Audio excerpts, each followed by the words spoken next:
Envelhecer é a coisa mais moderna que tem, né? A gente hoje trabalha, se você for parar para pensar, quem não for discutir envelhecimento vai ficar obsoleto. Porque o mundo está envelhecendo, o mundo envelheceu.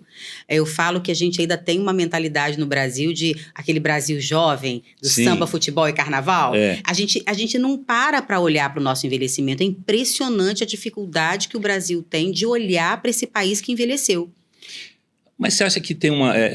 você tocou nesse assunto, que eu ia falar justamente isso. Existe uma corrida desesperada contra o envelhecimento.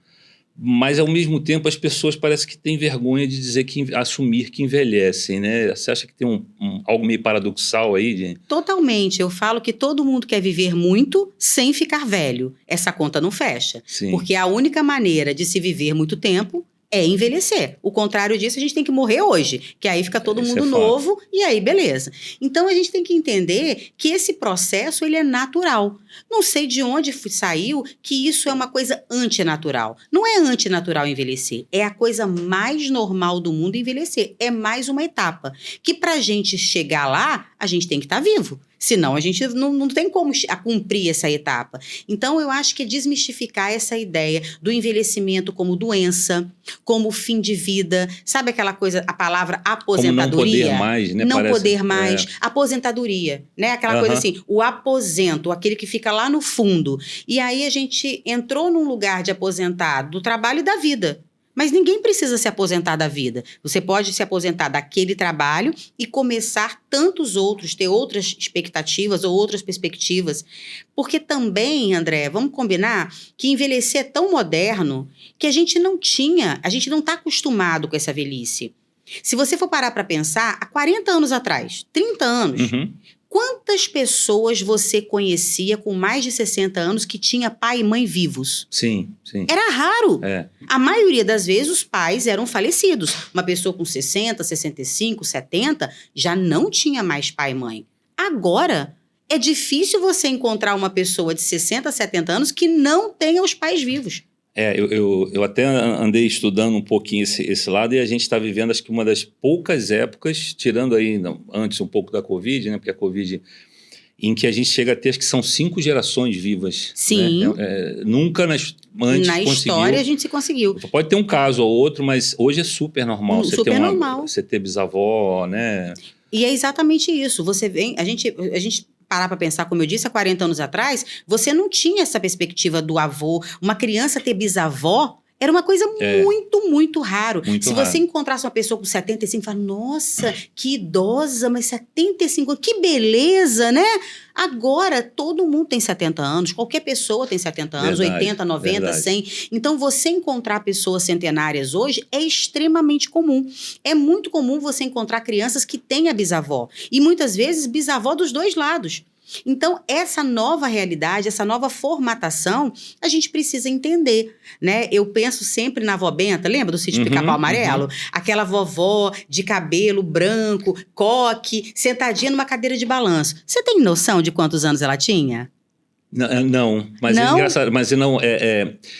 Era uma idade, se bobear, mais a mesma, por exemplo, que eu tenho hoje, só que era completamente diferente a forma de ver. A avó Benta tinha 60 anos. Muito nova. 60 anos. Olha o que você acabou de falar. Você acabou de falar, muito nova. Mas é porque eu vou até te dar um dado, eu não sei se eu conversei com vocês antes, eu sou avô também hoje. Eu e minha esposa. E a gente brinca, se olhar a gente, modéstia à parte, a gente faz esporte. A gente teve até agora, a gente foi com a filha do meu filho na natação, né? E foi engraçado, porque ver ela na piscina com outras mães, né? Ela era avó, assim, eu achei até engraçado. Modéstia à parte, ela é bem bonita e chamava atenção, né? Junto às outras mães. E aí, quando alguém chamou de avô, parou todo mundo para olhar. Eu falei, mas é avó? Eu falei, é avó. Mas é completamente diferente. Totalmente. Né? E se você parar para pensar, quando você fala assim, ela era muito nova, porque hoje, os 60 anos, ninguém tem aquela carinha da avó Benta.